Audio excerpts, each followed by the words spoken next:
Hi viewers, welcome to our channel. ప్రస్తుతం మనతో ఉన్నారు ప్రొఫెసర్ డాక్టర్ మురళీదర్శిని గారు, ఫారెన్ ట్రేడ్ ఎక్స్పర్ట్, అలాగే అడ్వైజర్ ఫర్ సార్క్ కంట్రీస్. నమస్తే సార్. నమస్తే అమర్ గారు. ఫార్మా ఇండస్ట్రీకి సంబంధించి చూసుకుంటే గతంలో కోవిడ్ టైంలో కూడా ఏ విధంగా హైదరాబాద్ కేంద్రంగా ఫార్మా అనేది, మెడిసిన్ అనేది ఏ విధంగా తయారైంది, సో మెనీ కంట్రీస్కి సరఫరా చేశారు. ఇప్పుడు ఈ కొత్త గవర్నమెంట్లో ఫార్మాకి సంబంధించి చూసుకుంటే ఏ విధంగా ప్రొడ్యూస్ చేసే అవకాశం ఉందంటారు, ఏ విధంగా డెవలప్ చేసే అవకాశం ఉందంటారు, ఫార్మా ఇండస్ట్రీకి సంబంధించి ఏం చెప్తారు sir? Pharma, Hyderabad is the hub of the world for pharma sector. మనం చూసాము ఇక్కడ బల్డ్రగ్ ఈజ్ లీడింగ్ సెక్టర్ ఫార్మాలో. Lot of companies Hyderabad is having a lot of pharma companies which are there in Hyderabad. They're supplying to major countries. Even US imports from here. Europe imports from here. A lot of companies, they are selling in African countries. So world ke Hyderabad a pharma hub. The pharma city vastunnadi. So bigger companies, they are trying to establish here or proper streamline chesi. Institutions like NIPA, where I started MBA Pharma. I'm the founder of MBA Pharma there. అప్పుడు అందరు question చేశారు, MBA Pharma ఏంటిది, కొత్త module ఎందుకు, అన్ని MBA institutions ఉన్నాయి కదా, specialisations need to be there. Something you think something unique. MBA Pharma, NIPER, Hyderabad and Mohali, it is a hot cake today.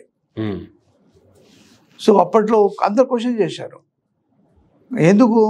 By today, these people are the MBA Pharma, the people with this particular background, they are working in various multinational companies across the world. Yes, sir. అంటే మన ప్రొడ్యూస్ని ప్రపంచవ్యాప్తంగా వీళ్ళు marketing చేస్తున్నారు. అన్న marketing చేయడానికి ఈ breed use అవుతుంది, ఉపయోగపడుతుంది.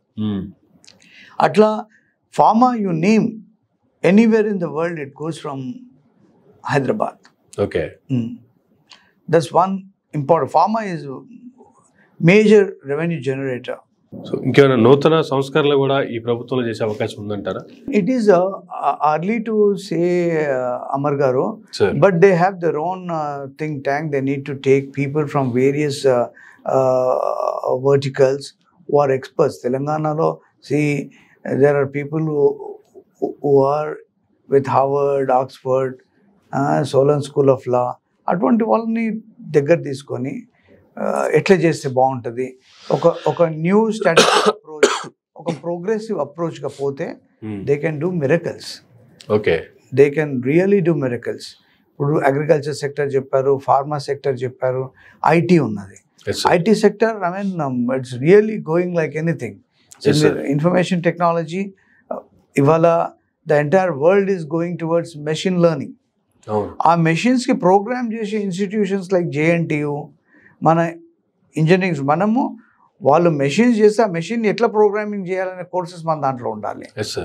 అప్పుడు I mean you will be in advance. అప్పుడు ఎక్కడ ప్రపంచం అంతా మీ వైపు చూస్తుంటుంది. అటువంటి ప్రోగ్రెసివ్ పాలసీస్ ఎడ్యుకేషన్ సెక్టర్లో కూడా రావాలి. ఎడ్యుకేషన్లో ఇప్పుడు ఫార్మా చెప్పారు, మెడిసిన్ సైడ్కి రండి.